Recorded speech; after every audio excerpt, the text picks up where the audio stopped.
Hey everybody, welcome back. Today I'm going to offer you a list of 10 tips or techniques to narrow down your core values.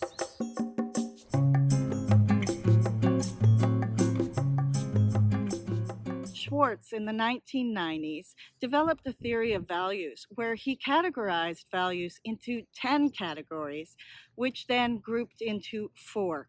For Schwartz, the 4 main categories of values were values around conservation, values around self-enhancement, values around openness to change, and values around self-transcendence.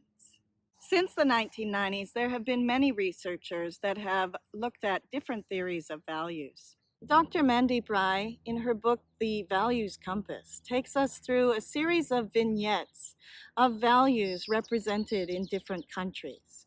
And she takes us on a journey to narrowing down our own values, applying them in our own lives. If you've downloaded this month's calendar, then you'll also have noticed there's a resource list in the same place. And on that resource list are several values inventories.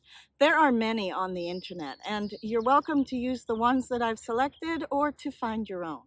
When we are doing these values inventories, sometimes we come up with a whole bunch of words, and it's really important to really narrow them down to just a handful so that we can live a very focused and directed life. My first tip is that when we're first starting out to work with these values, we can think about someone we greatly admire and see what values that they demonstrate, the values that we admire in them. My next tip is to bring it home and think about the things for which we're grateful. If you've been keeping a gratitude journal, you have an excellent resource to mine. And yes, maybe you have been thankful for the small things in life, but those can also demonstrate a particular value. My third tip is to reflect on your life and to think about your greatest peak experiences. Who were you with at the time? What values were being demonstrated, both by you and the people around you? If you investigate that and you journal around it, I'm certain that you'll uncover some things that demonstrate what matters most to you. And fourthly, do the opposite. Think about those moments that were worst in your life, the moments when you were least happy, when you were least proud or even ashamed, and those times when you felt least fulfilled. Again, who were you with? What were you doing? On a happier note, we can imagine our most ideal life. What actions, what decisions did we need to take to get to that ideal life?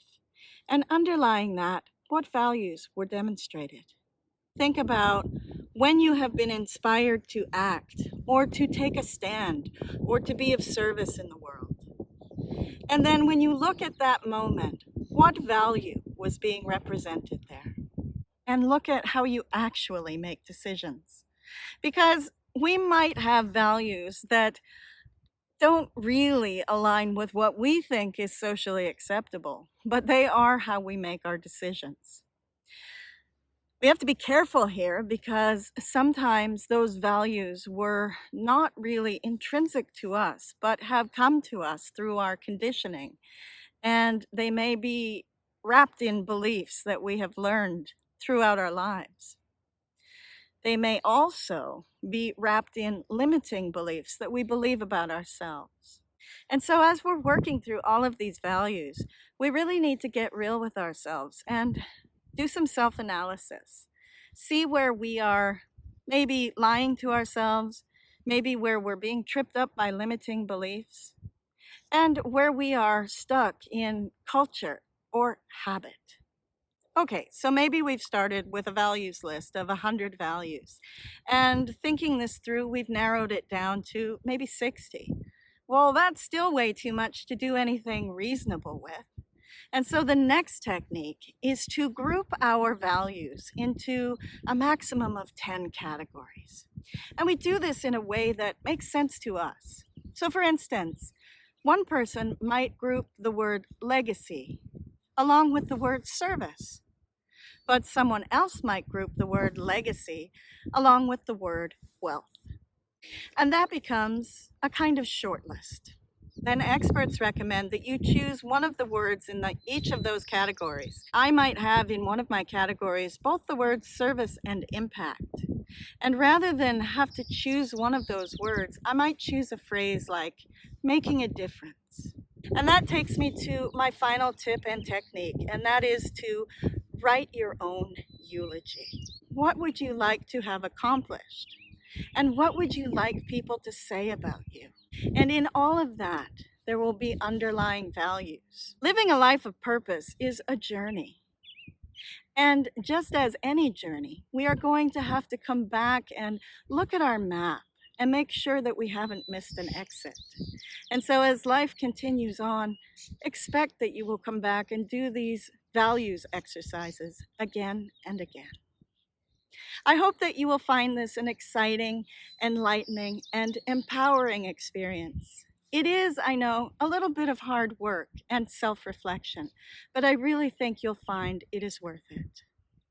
If you like this video, give it a thumbs up. If you want to see more videos like this, then click subscribe. For what are you most grateful today?